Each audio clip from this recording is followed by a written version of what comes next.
Saudi अरब में पाकिस्तानी सफ़ीर lieutenant general retired Bilal Akbar का कहना है कि सऊदी अरब में गैर कानूनी तौर पर मुकीम पाकिस्तानियों को वतन वापस भेजने के इकदाम उठाए जा रहे हैं।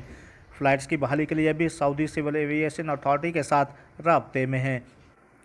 सऊदी अरब में पाकिस्तानी सफ़ीर बिलाल अकबर ने बताया है कि एक्सपायर इकामा समेत हरूफ हो जाने वाले पाकिस्तानियों के 7,000 केसेस सऊदी अहकाम को जमा करवाए गए हैं, जिन पर कार्रवाई शुरू हो चुकी है और ये अफराद जल्द वतन वापस लौट सकेंगे। इसी तरह ये केसेस हल होने पर नए केसेस जमा करवाए जाएंगे। फ़्लाइट्स की बहाली के हवाले से सफ़ीर पाकिस्तान बिलाल अकबर का कहना था कि PIA के साथ मिलकर सऊदी सिविल एविएशन अथॉरिटी के साथ राब्ते में हैं। उम्मीद है कि पाकिस्तानियों की सऊदी अरब वापसी के लिए फ़्लाइट्स जल्द बहाल हो जाएंगी। बिलाल अकबर का मज़ीद कहना था कि हमारी कोशिश है कि सऊदी लेबर मार्केट में हुनरमंद पाकिस्तानियों को लाया जाए।